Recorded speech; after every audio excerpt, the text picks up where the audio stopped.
Good morning, everybody present today and those watching on webcast. First of all, thank you indeed for the organisers for inviting me and the others participating. Sorry.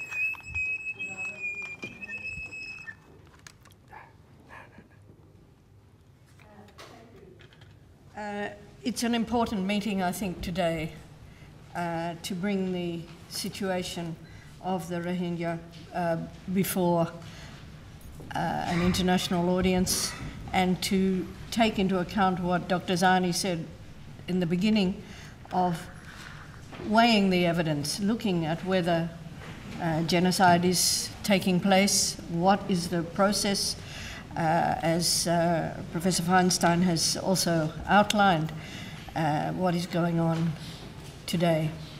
And I'm here, I'm an Australian originally and I'm a Cambodian citizen. I've been working in Cambodia for the last 15 years in the process of setting up the extraordinary chambers in the courts of Cambodia, known as the ECCC. And before that also in documenting the crimes of what took place in Cambodia in the 1970s, in which perhaps a quarter of the population perished. I'm not here representing the court or representing the government of Cambodia, but as someone who has looked at this process and seen the difficulties under international law and also the possibilities under international law and national law to move forward for judicial accountability. In Cambodia, it took a long time. As I said, the crimes took place in the 1970s, between 75 and 79, according to the jurisdiction of our court. And the court itself was not actually established until 2006. So you can see that we lost an enormous amount of time due to geopolitical considerations, where in fact the perpetrators, even after they were overthrown, were seated in the United Nations and recognized as the representatives of Cambodia. This was a great shock for the survivors, who of course expected, once the government had been overthrown and once the country was being rebuilt from what was called Year Zero, that they would be assisted and that there would be some judicial process. In fact, the new government tried very hard to have a judicial process. Even in the very year of them coming into power, in August of 1979, we had the world's first genocide trial in Cambodia. And many people don't really know about that because it was completely ignored and completely dismissed as a show trial. And instead of the perpetrators and those in fact convicted of anything happening to them, they continued to be given the red carpet and welcomed in the halls of the United Nations. It was a terrible period for the Cambodian people. And it took, as I say, many, many years. In 1997, the two prime ministers, we had co-prime ministers at that time, requested the United Nations to come and assist in the establishment of a court. But that wasn't the first time. From 79, 82, 86, 88, there had been requests made. But in 97, a request was made. The situation had changed by that time, both politically and juridically. As Professor De La Morte has told us, the change in the later part of the 20th century in international law opened new possibilities. Of course, the ICC, the International Criminal Court, wasn't yet functioning. They had just established the International Criminal Tribunals for the former Yugoslavia and Rwanda. So there were possibilities. People were talking about it. The Rome Statute was in existence and states were signing up.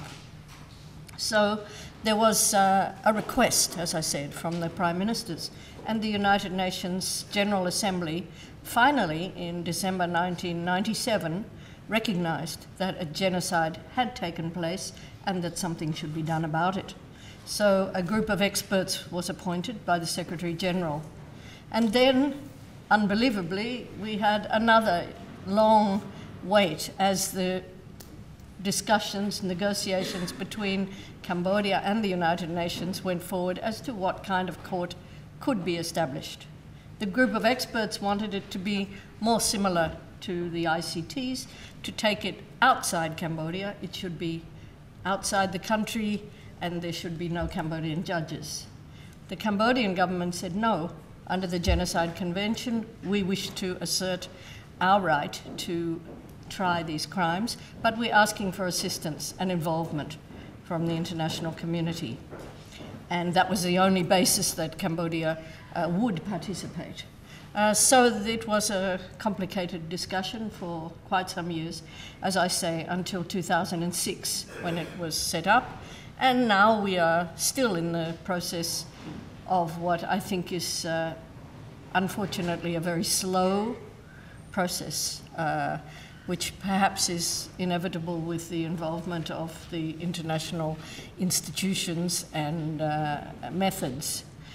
So we have so far only had one person convicted, and of the other 4 that are being charged, 1 has died and 1 has been removed because of mental unfitness, so we have only 2 left at the moment.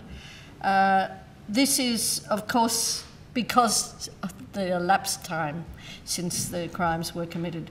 But what I wanted to say today was there are possibilities, and there are possibilities under existing institutions and as yet unknown possibilities. When we started the ECCC, there was no model like this, a hybrid court. We were the first one to be conceived, even though we weren't born until after the Sierra Leone model had already gone into effect. But the possibility of working together and pursuing different paths, I think, is what is open. For us, we were considering also, some people said, you don't need a court, what you should have is a Truth and Reconciliation Commission, like in South Africa. That was considered, but the Cambodians felt that the issue in Cambodia was not to know what happened, or even to document what happened. We had had quite some years of work in documentation. The point was that to get the judicial accountability and some framework, some judicial acknowledgement that these crimes were crimes. And that what has been so valuable in our case. We have achieved a tremendous support inside the country. The National Assembly approved the court unanimously. More than 250,000 people have actually come and sat in the court and watched the process, which makes it, I think, very different from many of the other tribunals. And also we have the possibility for victim participation as civil parties, so they can join in the criminal case. And this has been a tremendous experience for the victims to come forward, to make their statements, and to have these taken seriously. At the same time, the court has allowed all sorts of other possibilities of memorialization projects, of documentation, of artistic performances, of recording, and of raising the morale of the survivors of the genocide.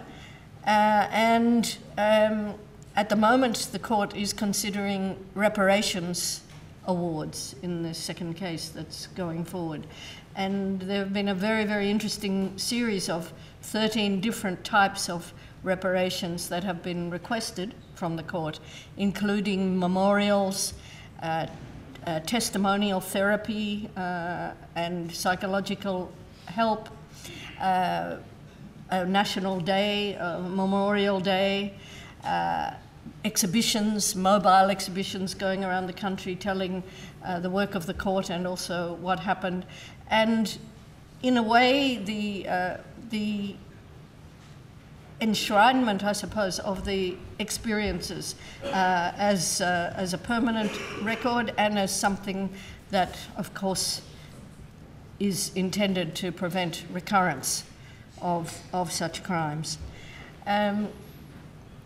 This has been a long and painful experience, and it's taken so long that not only have the perpetrators died, but many of the victims, of course, the survivors, have also passed away in this time. And every day that passes is another day's delay for us. But justice delayed, as they say, justice delayed is justice denied, is normally said. But it can be overcome. It's a long struggle.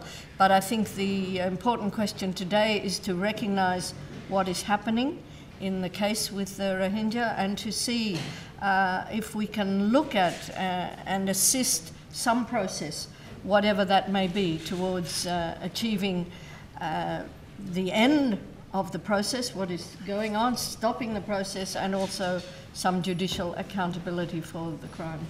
So I hope perhaps that has looked at some different options that might be available.